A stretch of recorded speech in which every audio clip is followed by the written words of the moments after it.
जय हिंद दोस्तों, मैं अमित और आप हैं अमित एजुकेशन सेंटर 21 के साथ। तो जी हाँ दोस्तों, आज हम लोग पढ़ेंगे क्लास 10th का। यह क्लास 10th का दोस्तों 10th का इकोनॉमिक्स सब्जेक्ट होगा और इकोनॉमिक्स सब्जेक्ट का चैप्टर नंबर 5 होगा। चैप्टर नंबर दोस्तों 5 का नाम है रोजगार एवं सेवाएं। रोजगार एवं सेवाएं, रोजगार क्या है, सेवाएं क्या है, इसके बारे में हम बुक से पढ़ा चुके हैं। तो आज के वीडियो में हम लोग पढ़ेंगे इससे संबंधित प्रश्न जो आपके एग्ज़ाम में पूछे जाते हैं। यानी एग्ज़ाम में तो पूछे जाते ही हैं, साथ में आपको इस चैप्टर से आज पढ़ने से भी पता चल जाएगा कि रोज़गार क्या होता है, सेवा क्या होता है। साथ में आपको हम बता देना चाहते हैं कि इसके ऑब्जेक्टिव जो है, जो एग्ज़ाम में आने वाले हैं, इसका वीडियो बनकर अपलोड है। आप वहां से जा कर के देख करके एक बार याद कर सकते हैं। एक बार याद करेंगे आपको याद हो जाएगा। तो दोस्तों आज के वीडियो में पढ़ेंगे रोजगार एवं सेवाएं क्या है और इससे भी प्रश्न आपके एग्जाम में पूछे जाते हैं। तो दोस्तों ये चैप्टर अर्थशास्त्र है। अगला क्वेश्चन दोस्तों क्या है, ध्यान देंगे। अगला रोजगार एवं सेवाएं। रोजगार क्या है? तो रोजगार का अर्थ देश के मानव संसाधन को ऐसे कार्यों में लगाना जिससे देश का उत्पादकता बढ़े और समान लोगों को न्यूनतम आवश्यकताएं रोटी कपड़ा मकान प्राप्त हो सके। मतलब रोजगार का अर्थ क्या होता है? तो दोस्तों रोजगार का अर्थ ये होता है कि मानव को, है ना, मानव को कार्य मिलना, मानव को कार्य मिलना और उस कार्य के अनुसार उसको जितने दिन काम करते उतने दिन का पैसा मिलना। क्या करना? पैसा। तो जब मानव काम करते हैं तो उनको पैसा मिलती है, तो पैसे से इनकी रोटी कपड़ा मकान, यानी इस मानव को, जो मानव ने रोजगार किया, जो मानव ने जाकर कहीं नौकरी किया, तो नौकरी करने के बदले में जो पैसे मिले, इन पैसों से ये मजदूर, चाहे ये व्यक्ति रोटी कपड़ा मकान के बारे में, अपने बारे में सोचें, इसी को रोजगार क्या कहा गया? रोजगार। साथ में इस मानव को रोटी कपड़ा मकान की आवश्यकता भी थी, तो इनकी आवश्यकता यहाँ रोजगार मिलने के वजह से ही पूरा हुआ। मतलब मेरे कहने का मतलब ये है कि ये कौन चाचा है, इनको मान लीजिए रोटी चाहिए, है ना, कपड़ा चाहिए, अभी बैठे रहेंगे तो इनको मिलेगा? नहीं मिलेगा। तो ये जाकर कहीं रोजगार करेंगे या कहीं जाकर कोई व्यवसाय करेंगे ना। तो जब वहाँ व्यवसाय या रोजगार करेंगे तो उनको इसके बदले में क्या मिलेगा? क्या मिलेगा? पैसा मिलेगा। अब इस पैसे को लेकर अपने घर आएंगे तो अपने घर भी खाने के लिए सोचेंगे, कपड़ा के लिए सोचेंगे, मकान के लिए। तो ये भी इनका, बोलिए, व्यवसाय, सॉरी, इनका पूर्ति हुआ कि नहीं हुआ? तो एक प्रकार से भी तो कह सकते हैं ना, इनकी आवश्यकता की पूर्ति हो रही है। तो इनकी आवश्यकता की पूर्ति कहाँ से हुआ? रोजगार से हुआ। और साथ में जहाँ ये काम किए, जहाँ ये काम किए, जिस फैक्ट्री में काम किए, तो वो फैक्ट्री विकास किए कि नहीं किया? और जब वो फैक्ट्री विकास करेगी तो ऑटोमेटिक है कि उसमें माल उत्पादन होगा, और जब माल सेल हो जाएगा, जब वो माल सेल होगा तो उस माल के जो टैक्स आएंगे वो सरकार के पास जाएगा। तो इससे देश मेरा विकास किया कि नहीं किया? तो सीधा कह सकते हैं ना, रोजगार किसे कहते हैं? तो कहिएगा, रोजगार का अर्थ मानव संसाधन को ऐसे कार्यों में लगना है जिससे देश की उत्पादकता बढ़े और समान लोगों के लिए उसकी न्यूनतम आवश्यकताएं रोटी कपड़ा मकान प्राप्त हो सके, उसको रोजगार क्या कहा गया? बात समझ में आया कि नहीं आया? यानी आपको अगर रोजगार मिलता है, क्या मिलता है? रोजगार। तो रोजगार मिलता है तो इससे तो जिस फैक्ट्री में, वो फैक्ट्री विकास करेगा और साथ में आपके रोटी कपड़ा मकान का भी काम चल जाएगा। गलती की सही? क्या? देश भी विकास करेगा, आप भी विकास करेंगे। बात समझ में आया कि नहीं? समझ गए ना? तो इस वीडियो में, आज के वीडियो में पढ़ेंगे रोजगार क्या है, बेरोजगार क्या है, आर्थिक विकास क्षेत्र कितने होते हैं, मनरेगा क्या है, राष्ट्रीय स्तर पर प्रधानमंत्री के द्वारा कार्यक्रम क्यों चलाए गए, है ना, उसके बाद में सेवा क्षेत्र के कितने भाग हैं, बुनियादी सुविधा क्या क्या है, सारे चीज़ को इस वीडियो में आज पढ़ेंगे। और इस वीडियो को पढ़ने के बाद यह चैप्टर दोस्तों आज समाप्त होगा और इसके बाद हम अगला चैप्टर वैश्वीकरण लेकर आएंगे। तो मेरी बात को आप समझ गए होंगे। तो चलिए, इतना में कोई दिक्कत नहीं, रोजगार में कोई दिक्कत नहीं है दोस्तों। रोजगार और सेवा एक दूसरे का पूरक होता है। रोजगार और सेवा एक दूसरे क्या होता है? पूरक। पूरक इसलिए ध्यान देंगे क्योंकि कोई व्यक्ति अगर रोजगार कर रहा है, क्या कर रहा है? रोजगार। तो रोजगार कर रहा है तो इसका मतलब क्या है कि वह एक दूसरे का सेवा किया। इसको ऐसे समझ लेंगे, जैसे मान लीजिए ई कोनो है ना, मान लो उज्जवल है, कौन है? उज्जवल। इनके पास है ना एगो कार है, लड़का है, ये कौन है? उज्जवल। एक मिनट, ये कौन है? उज्जवल। कौन है? उज्जवल। इनके पास खूब बढ़िया वो सुंदर कार है ना, ये कार रखे हुए हैं, इसका है ना, ये कार रखे हुए हैं लड़का, अभी कार रखे हुए हैं और कार लेकर रोड पर लगा दिए, कार लेकर के रोड पर लगा दिए है ना, कार लेकर के रोड पर लगा दिए। तो एक प्रकार से हम उस कार में बैठेंगे ना, तो हम कार में बैठेंगे, तो कार में बैठने के बाद है ना, कार में बैठने के बाद हमको इस जगह पर पहुंचा दिए ना, तो बोलिए पहुंचाने के बदले हम इनको पैसा दिए। क्या दिए? पैसा दिए ना। आई बोलिए उज्जवल हमको कुछ दिया, यानी हमको सेवा दिया। क्या दिया? यानी उज्जवल हमको सेवा दिया, उज्जवल हमको सेवा दिया। तो उज्जवल हमको सेवा दिया तो हम भी तो उज्जवल को रोजगार दिए, यानी अगर ये हमारी सेवा नहीं करते तो इनको रोजगार मिलता। तो बोलिए एक दूसरे का पूरा खाए कि नहीं है? ओके, तो चलिए आगे चलते हैं हम लोग। अब दोस्तों अगला है बेरोजगार किसे कहते हैं। तो देखिए ऐसे लोग जो काम करने के लायक होते हैं, बेरोजगार ऐसे लोग जो काम करने के लायक होते हैं, जिन्हें उचित पारिश्रमिक पर काम नहीं मिलता, उन्हें क्या कहते हैं? बेरोजगार। मतलब देखिए जो काम करने लायक हैं लेकिन उनको उचित जो काम करते उस लायक उनको वेतन नहीं मिलता है, तो क्या है? बेरोजगार है। क्या है वो? बेरोजगार है। मतलब आप काम करने लायक हैं लेकिन आपको काम लायक जितना आपको काम करना चाहिए, जितना आप काम कर दिए उतना अगर आपको सैलरी नहीं मिला तो आप क्या है? बेरोजगार। तो कहेगा बेरोजगार किसे कहते हैं? तो कहिएगा ऐसे लोग जो काम करने लायक होते हैं, जिन्हें उचित पारिश्रमिक पर काम नहीं मिलता है, उन्हें क्या कहते हैं? बेरोजगार। अब दोस्तों अगला क्वेश्चन, आर्थिक विकास के कितने क्षेत्र हैं? दोस्तों आर्थिक विकास के कितने क्षेत्र हैं? तो बताएंगे 3।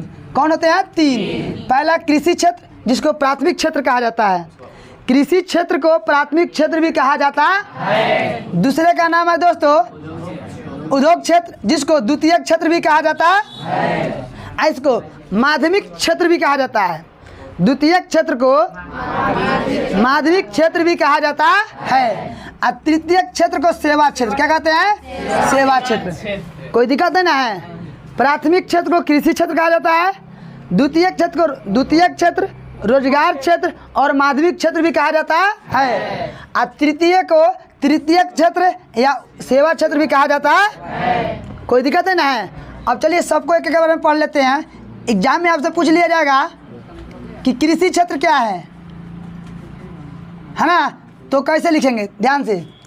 प्राथमिक क्षेत्र अर्थव्यवस्था का वह क्षेत्र है जो प्राकृतिक संसाधनों का सीधा उपयोग करता है। मतलब प्राथमिक क्षेत्र वह क्षेत्र है जिसमें प्राकृतिक संसाधनों का सीधा उपयोग करता है।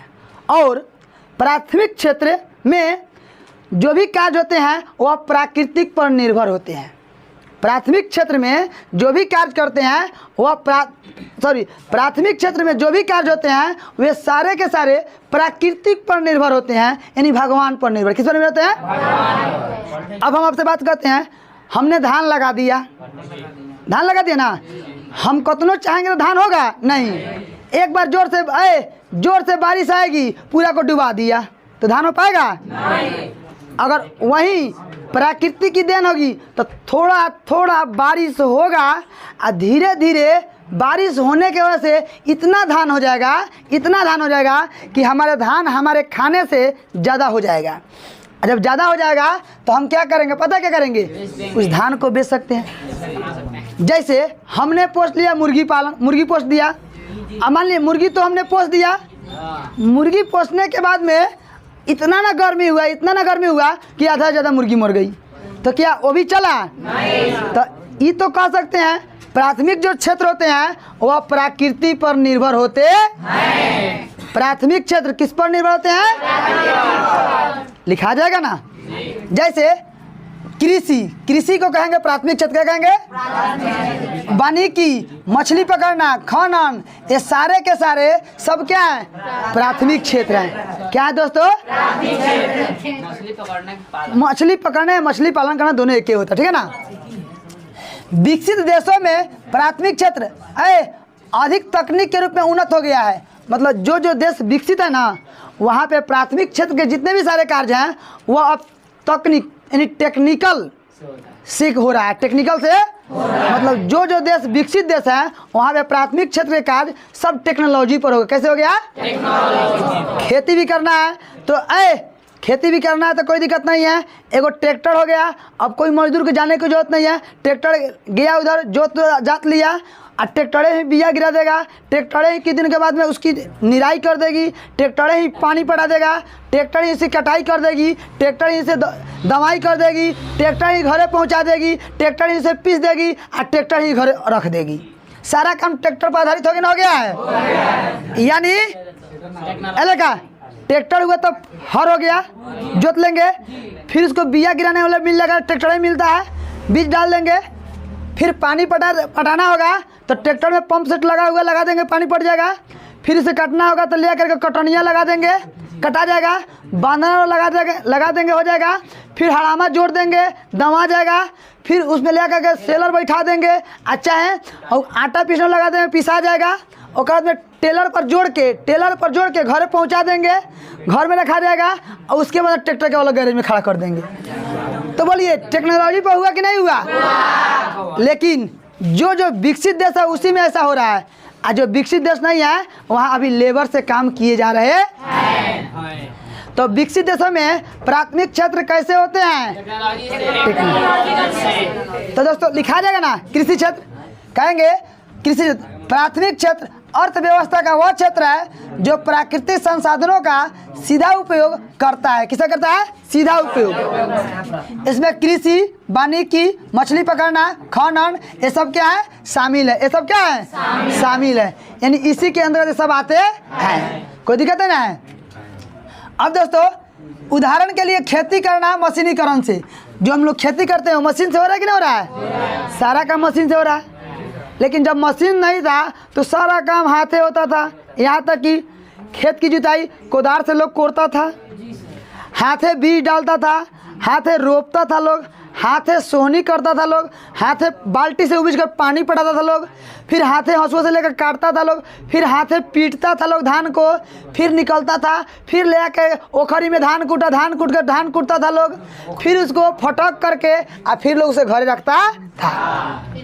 तो फिर उसको हाथ से पकाया भी जाता है कि नहीं?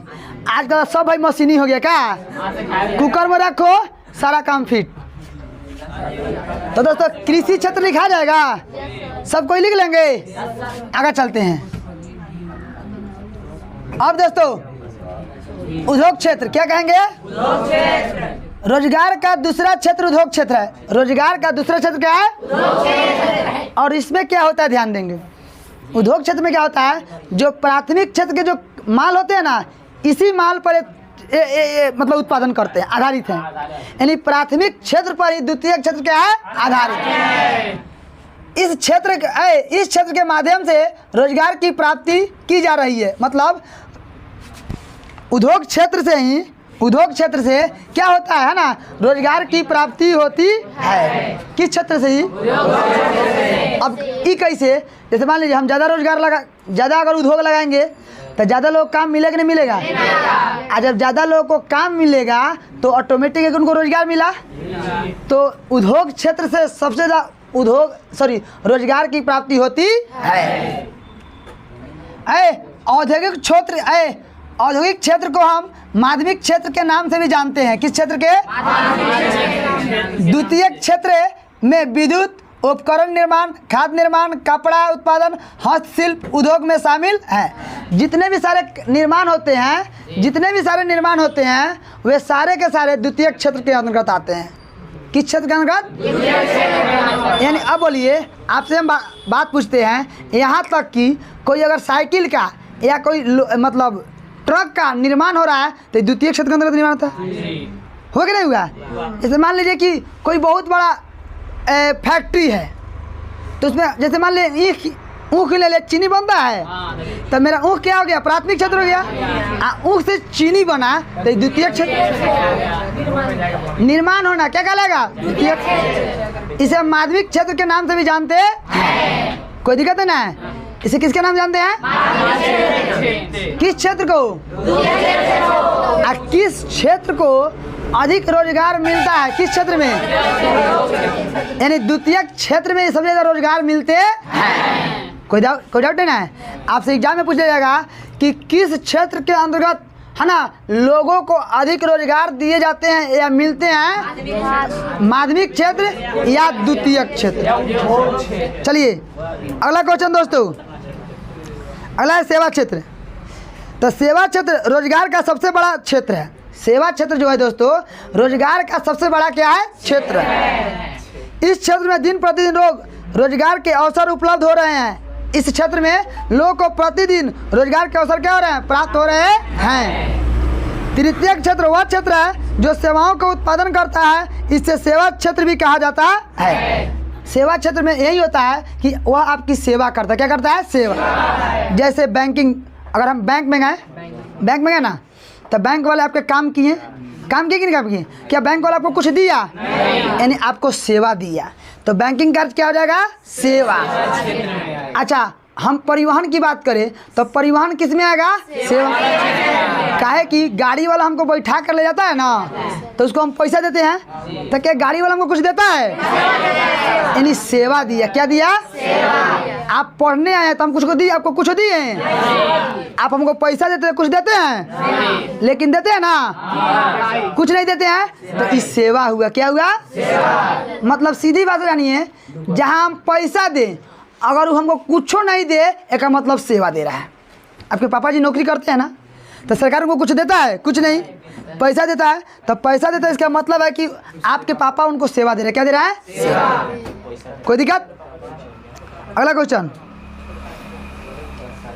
अब सेवा क्षेत्र के कितने भाग होते हैं, तो कहेंगे दोस्तों सेवा क्षेत्र को दो भागों में बांटा। कितने भाग बांटा गया, सेवा क्षेत्र के कितने भाग होते हैं, दो। पहला है सरकारी सेवा और दूसरा है गैर सरकारी सेवा। दोस्तों पहला है सरकारी सेवा और दूसरा है गैर सरकारी सेवा। क्या नाम है, गैर सरकारी सेवा। अब आते हैं सरकारी सेवा किसे कहते हैं, ध्यान देंगे। जब देश या राज्य की सरकार लोगों को काम के बदले मासिक वेतन देती है। जब देश मतलब देश की सरकार और चाहे राज्य की सरकार, जब लोग काम करने जाते हैं ना, तो काम के बदले में जो पैसा देती है सरकार, क्या देती है, पैसा। और इससे विभिन्न क्षेत्रों में काम लेती है। पैसा देने के बाद में उनसे विभिन्न क्षेत्रों में क्या लेगी, काम, तो उसे सरकारी सेवा क्या कहेंगे, सीधी भाषा में जानिए, जहां आप काम करें, काम करने के बदले उस काम का पैसा अगर सरकार देती है तो उसको सरकारी सेवा कहेंगे। क्या कहेंगे, सरकारी सेवा। जैसे हो गया सैन्य सेवा, यानी सेना का सेवा, बोलिए उस पर सरकार पैसा देती है। और सेवा किसका होता है, देश का। शिक्षा सेवा, रेल सेवा, बस सेवा, वायुयान सेवा, कृषि सेवा, स्वास्थ्य सेवा, अभियंत्रण सेवा, वित्त सेवा, बैंकिंग सेवा, अन्य सरकारी सेवाएं। ये जितने सारे काम हैं जहाँ पे सरकार पैसा दे। अब बोलिए शिक्षा सेवा में तो सरकारी और प्राइवेट तो दोनों आ जाएगा, लेकिन अगर हम बात करें, अगर कोई सरकारी टीचर है, मतलब सरकारी टीचर है, उनको पैसा कौन देती है, तो उस सरकारी सेवा में आएंगे कि गैर सरकारी में आएंगे, सरकारी में आएंगे। अगले बात करें बस सेवा। अब मान लीजिए जिस बस को ड्राइवर चलाती है और चलाने के बाद में इसकी पैसा मासिक वेतन सरकार देती है, तो ये किस में आएगा, लेकिन जो बस वह मालिक अपना खुद चलवाती है किसी ड्राइवर से, उसको पैसा सरकार नहीं दे करके मालिक देती है, तो कसी में आएगा, गैर सरकारी सेवा। कोई दिक्कत है ना है। अब आते हैं, पूछेगा सरकारी सेवा किसे कहते हैं, तो कहिएगा जब देश या राज्य की सरकारें लोगों को काम के बदले में मासिक वेतन देती है तो उसे सरकारी सेवा कहा जाता है। अब देखेंगे गैर सरकारी, तो लोग स्वयं अपने प्रयास से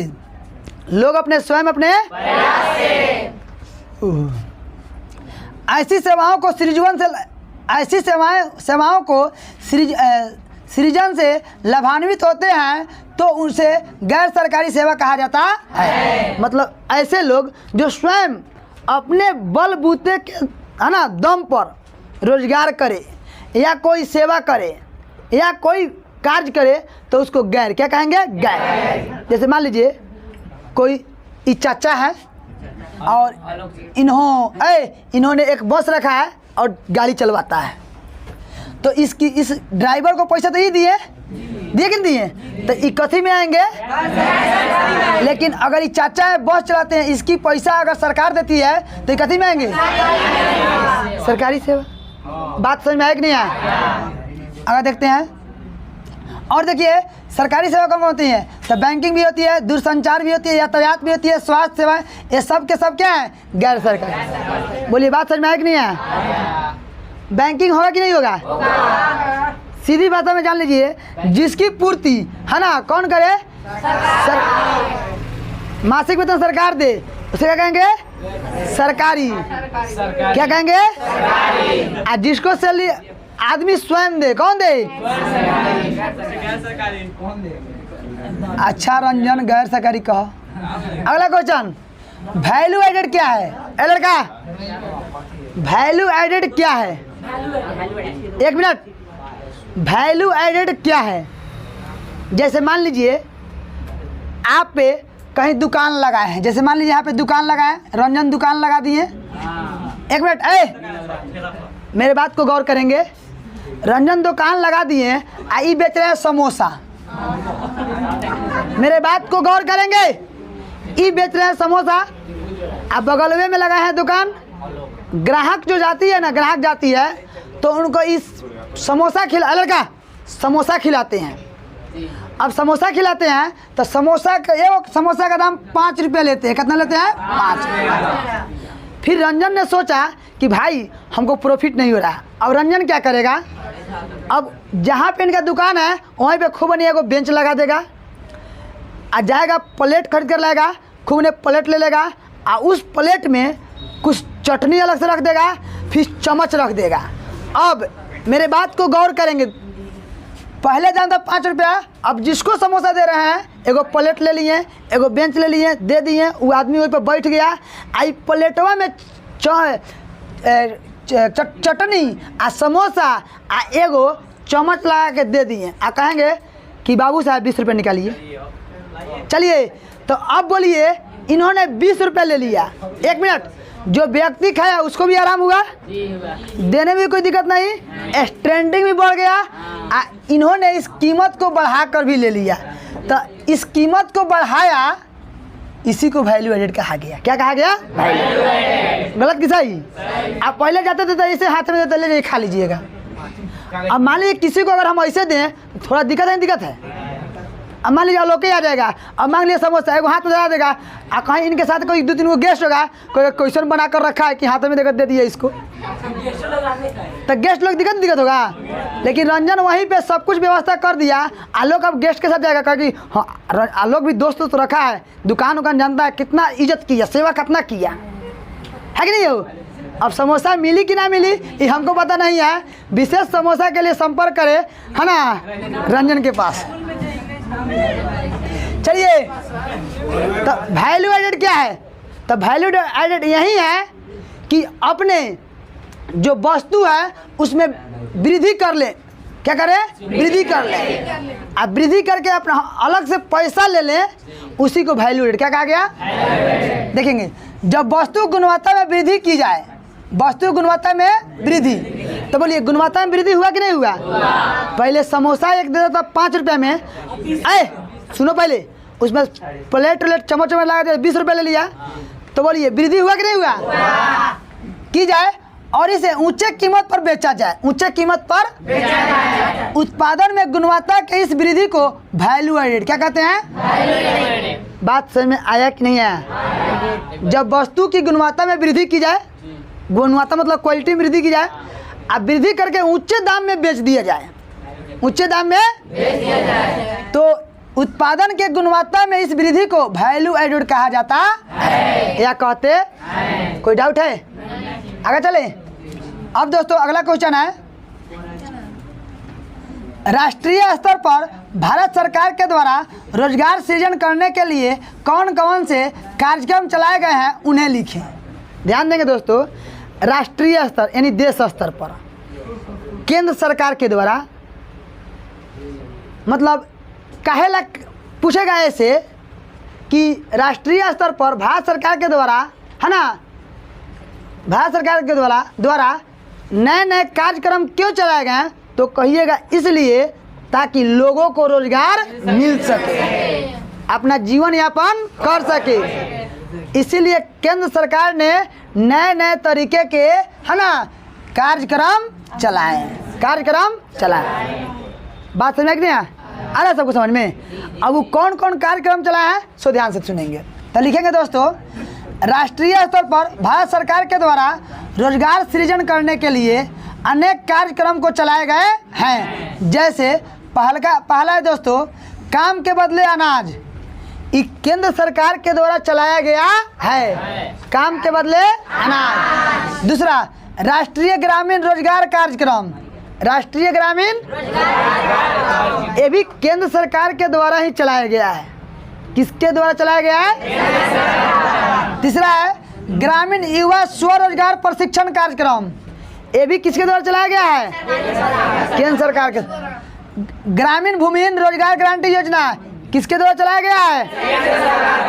हाँ, वेरी गुड।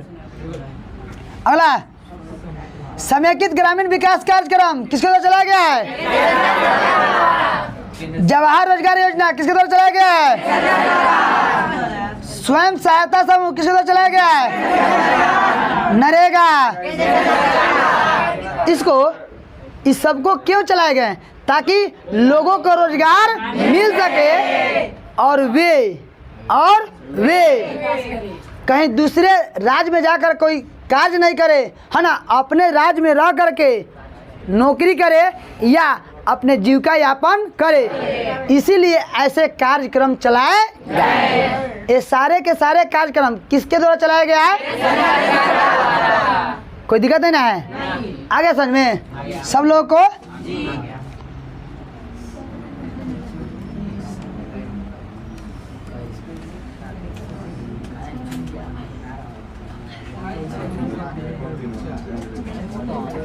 अब देखेंगे मनरेगा क्या है, तो इस पे पूछ रहे क्वेश्चन, तो कहिएगा यह केंद्र सरकार के द्वारा चलाई गई प्रमुख योजना है। यह केंद्र सरकार के द्वारा चलाई गई प्रमुख योजना है। यानी जितने भी सारे कार्यक्रम बोले ना, उसी में एक हो गया मनरेगा। उसी को पहले था नरेगा, क्या था? नरेगा। लेकिन अब कर दिया मनरेगा। क्या कर दिया गया? नरेगा। इस योजना का मुख्य उद्देश्य ग्राम का विकास और ग्रामीण क्षेत्रों में लोगों को रोजगार प्रदान करना। मतलब मनरेगा का उद्देश्य क्या है? तो मनरेगा का उद्देश्य यही है कि गांव के लोगों को विकास करना, गांव के लोगों को विकास करना, और ग्रामीण क्षेत्र में जो लोग रहते हैं उनको रोजगार प्रदान करना। यह किसका उद्देश्य था? इस योजना के द्वारा ग्राम का शहर के अनुसार सुख सुविधा प्रदान करना है, जिसे ग्रामीणों का पलायन रुक सके। मतलब इसका मुख्य यही है कि जो सुख सुविधा शहरों में मिलता है ना, वही सुख सुविधा कहाँ मिले? गांव में। इसलिए लाया गया मनरेगा ताकि लोगों का पलायन रुक सके। पलायन मतलब होता है एक जगह से दूसरे जगह जा करके रोजगार करना। एक जगह से जाकर क्या करना? रोजगार करना। इसी को क्या कहते हैं? पलायन। क्या कहते हैं? तो आपसे पूछा जाएगा कि मनरेगा का उद्देश्य क्या है, तो कहिएगा कि यह केंद्र सरकार के द्वारा लाया गया योजना है, जिसके तहत ये लाया गया कि ग्रामीणों का विकास और गांव के लोगों को, है ना, अधिक मात्रा में रोजगार मिलना। यह मनरेगा का मुख्य उद्देश्य क्या है? और लोगों का पलायन रुक जाए। लोगों का पलायन रुक जाए। यह मनरेगा क्या था? उद्देश्य था। मनरेगा मनरेगा किसने लाया? केंद्र सरकार। इसका उद्देश्य क्या है? तो सीधे कहेंगे इसका उद्देश्य क्या है, तो कहेंगे गांव के लोगों को विकास करना और गांव में रोजगार प्रदान करना। कोई दिक्कत? अगला देखेंगे, है ना। अगला मनरेगा का पूरा नाम क्या है? ध्यान देंगे, मनरेगा का पूरा नाम महात्मा गांधी राष्ट्रीय रोजगार गारंटी योजना है। अब कहेंगे सर मनरेगा, तो मनरेगा एम क्या होता है? एम एन, है ना, आर जी। तो एम से महात्मा गांधी, एन से नेशनल, आर से रोजगार और जी से गारंटी, जी से गारंटी। बात समझ में कि नहीं आया? मनरेगा का पूरा नाम महात्मा गांधी राष्ट्रीय रोजगार गारंटी योजना है। ओके, कोई दिक्कत नहीं ना है? इसे पूर्व लड़का इसे कहा गया, इससे पूर्व इस योजना को राष्ट्रीय गारंटी योजना के नाम से जानते थे, नरेगा के नाम से। किसके नाम से? यानी नेशनल रोजगार गारंटी, नेशनल रोजगार गारंटी। इसके पहले नरेगा के नाम से जानते थे, लेकिन बाद में इसको मनरेगा कर दिया। सिर्फ मनरेगा, नरेगा में म जोड़ दिया गया, यानी महात्मा गांधी। क्या कहा गया? कहेगा मनरेगा का पूरा नाम क्या है? तो कहिएगा महात्मा गांधी राष्ट्रीय रोजगार गारंटी योजना। कहेगा मनरेगा का पहला नाम क्या था? नरेगा। मनरेगा का पहला नाम क्या था? चलिए, कोई दिक्कत नहीं ना है? समझ बता रहा है? इसको किसने लाया? केंद्र सरकार। कौन सरकार? नहीं, केंद्र सरकार। नाम महात्मा गांधी हमारे लिए बहुत अच्छे अच्छे काम किए हैं, इसलिए इनके नाम से पहले जोड़ दिया गया।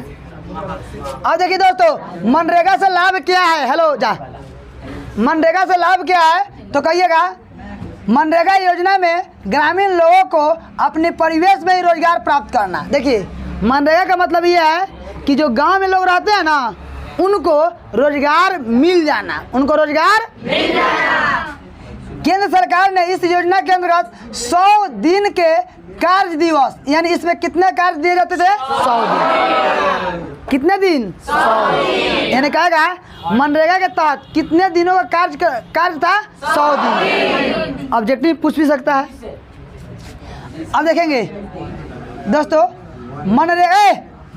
मनरेगा योजना के अंतर्गत कार्य, मतलब मनरेगा के अंतर्गत कौन कौन से कार्य आते हैं, पढ़ना जरूरी है। मनरेगा के अंतर्गत कौन कौन से कार्य होते हैं? तो कहेंगे इस योजना के अंतर्गत विभिन्न कार्य कराए जाते हैं, जिनमें से प्रमुख कार्य इस प्रकार से हैं। पहला जल संरक्षण, दूसरा मतलब मनरेगा के तहत जल संरक्षण के भी कार्य किए जाते हैं। दूसरा है सूखे से रोकथाम के अंतर्गत वृक्षारोपण, यानी वृक्षारोपण के भी कार्यक्रम मनरेगा के तहत होते हैं। अगला दोस्तों, बाढ़ नियंत्रण, भूमि विकास, विभिन्न तरह के आवास निर्माण, लघु सिंचाई, बागवानी, ग्रामीण संपर्क मार्ग निर्माण।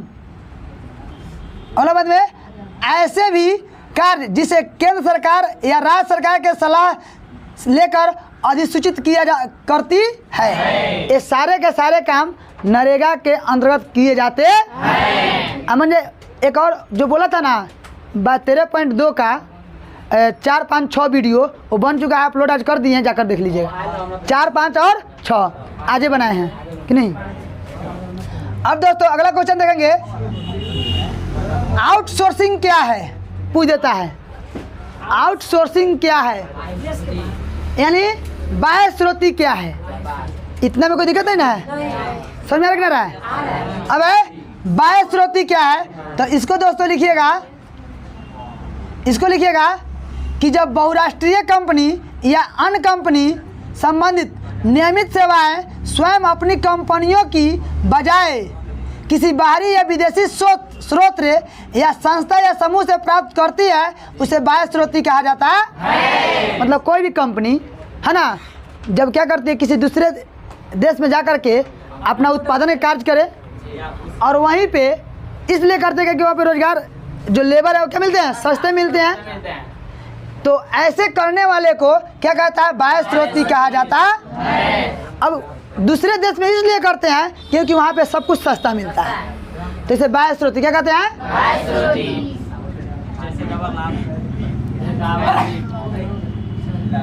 अब दोस्तों अगला है, ध्यान देंगे, आधारभूत संरचना क्या है? आधारभूत कहें चाहे बुनियादी कहें या आधारिक कहें, क्या कहें? आधारिक, सब एक ही है।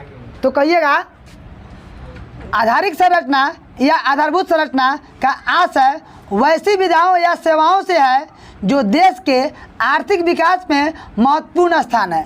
मतलब कोई भी देश में कोई देश तभी विकास कर सकता है, अब इतना कल पढ़ा देंगे, ठीक है ना।